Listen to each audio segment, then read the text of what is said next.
এর মধ্যে সব আছে।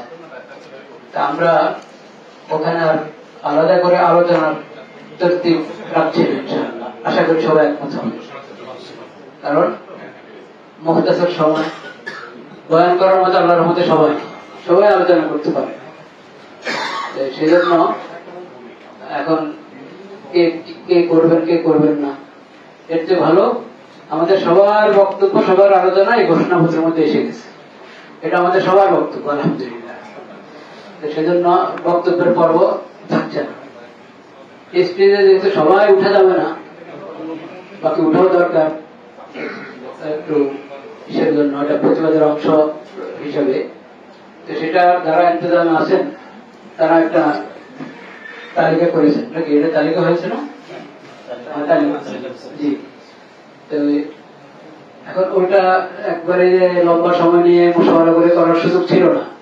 একটা তালিকা হয়েছে, এটা আমরা সবাই মেনে নেব ইনশাআল্লাহ। আর ওখানে মঞ্চ একটা তরতিব হতে হবে, সেই তরতিব ওনারা চিন্তা করে রেখেছেন নাকি? হ্যাঁ, যেহেতু প্রতিনিধিত্বের বিষয়, সব মাক্তাবায় ফিকিরের থেকে এক দুজন করে সামনে থাকলেন, বাকিরা পিছনে পিছনে থাকলেন। এটা মানে কেউ এটাকে মাহসুস না করলে হয়, যেভাবে ওনারা তরতিব করেছেন ওটা আমরা সবাই ওইভাবে আমল করবো ইনশাআল্লাহ। তাইলে প্রথমে মনসুরের পর মিছিল হবে, মিছিলের পর মিছিল নিয়ে বের হবো আমরা। হ্যাঁ, মঞ্চের সামনে গিয়ে বলবো, স্লোগান হবে, তারপরে ঘোষণাপত্র পাঠ করা হবে, তারপরে দেওয়া হবে।